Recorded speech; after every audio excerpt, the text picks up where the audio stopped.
வணக்க மக்களே. இப்பதான் மக்கள் செல்வன் மக்கள் சொல்றதை கேட்டு நடக்க ஆரம்பிக்கிறாரு அப்படின்னு நான் நினைக்கிறேன். ஸோ நிறைய அது நல்லதா இருந்தாலும் சரி கெட்டதா இருந்தாலும் சரி ஆடியன்ஸோட மனநிலை என்ன அப்படின்னு தெரிஞ்சு இப்போ வந்து ஹோஸ்ட் பண்ண ஆரம்பிச்சிருக்காங்களோ அப்படிங்கிற மாதிரி இன்னைக்கு 2-4 எபிசோடு இருக்கு. ஸோ எனக்கு வந்து தகவல் படி இன்னைக்கு நேற்று அளவுக்கு இல்லைனாலும் ஏதோ ஓரளவுக்கு இருக்கு சரிங்களா.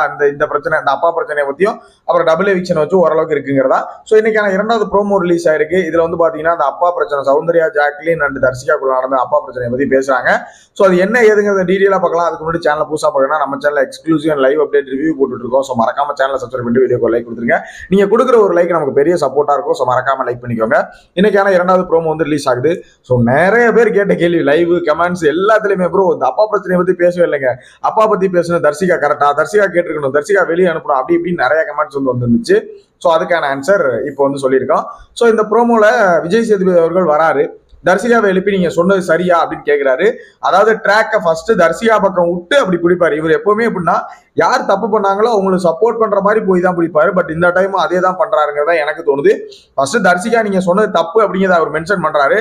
பட் தர்சிகா அந்த இடத்துல எஸ்கேப் ஆகிற மாதிரி ஒரு ட்விஸ்டட் பாயிண்ட் வச்சு விட்டாங்க. என்னன்னா அவங்க சொன்ன அர்த்தம் வந்து வேற, அந்த இடத்துல அவங்க சொன்ன அர்த்தங்கிறது அப்பா மீன் பண்ணணுங்கிறதா இல்ல, என்ன சீ போன்னு சொல்றது இது உங்க அப்பாவுக்கு கிடையாது, என்ன யாரு நீ போன்னு சொல்றதுக்கு தான் தர்சிகா வந்து மீன் பண்ணாங்க.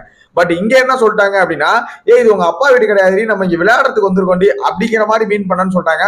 ஆஹா கேம் இழுத்துட்டாலே இவளை எப்படி பேசுறது அப்படிங்கிற மாதிரி விஜய் சேதுபதி ட்ராக்கை திருப்பி சௌந்தர்யா அந்த பக்கம் போய் தான் அவனும் கரெக்டா எஸ்கேப் பாயிண்ட் அந்த இடத்துல வச்சுட்டாங்க தர்சிகா. அப்படிங்கிறதான் என்ன சொல்லியிருக்காங்க, நம்ம இங்க இது உங்க அப்பா வீடு கிடையாது, நம்ம இங்க விளையாடக்கு வந்திருக்கோம் அப்படிங்கிற மாதிரி ஒரு விஷயத்த சொன்னோன்னே இதுக்கு மேல தர்சிகாட்ட பேச முடியாது இல்லையா.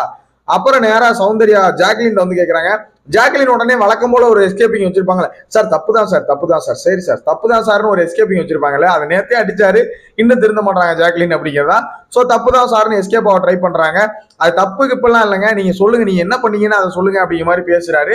அதுல வந்து பாத்தீங்கன்னா ஜாக்லின் சீப்போ வாங்கலாம் நீங்க பேசுனீங்க இல்லையா, ஸோ அது அவங்கள ட்ரிகர் பண்ணிருக்கும் இல்லையா அப்படிங்கிற மாதிரி. சரி நீங்க பேசுனதா இருக்கட்டும், உங்க ஃப்ரெண்டு ஒருத்தவங்க உடையாந்தாங்க பாருங்க, அவங்க பார்த்த வேலை தான் அப்படிங்கிற மாதிரி இந்த விஷயத்த பேசுறாரு.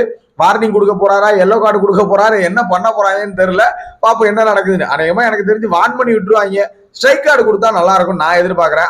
ஆக மொத்தத்துல இந்த விஷயத்த பேசின வரைக்கும் எனக்கு சந்தோஷம். ஆனா ஸ்ட்ரைக் கார்டு ஒன்று கொடுத்தா நல்லா இருக்கும். ஏன்னா ஆல்ரெடி நேத்தே வார்ன் பண்ணிட்டாரு, ரயானும் ஒரு டைம் வார்ன் பண்ணிருக்காரு. இதுக்கு ஒரு ஸ்ட்ரைக் கார்டு எல்லோ கார்டு இதுக்கு மேல இந்த மாதிரி வச்சக்கூடாதுமா, இந்த ஆட்டிடியூட்லாம் காட்டக்கூடாதுமான்னு சொல்லி கொடுத்தாங்கன்னா கொஞ்சம் மன நிம்மதியா இருக்கும் எனக்கு பர்சனலா. சரிங்களா. ஸோ உங்களோட ஒப்பீனியன் என்ன அப்படின்னு மறக்காம கமெண்ட்ல போட்டுவிடுங்க. நெக்ஸ்ட் வீடியோல மீட் பண்றேன். தேங்க்ஸ் ஃபார் வாட்சிங். பாய்.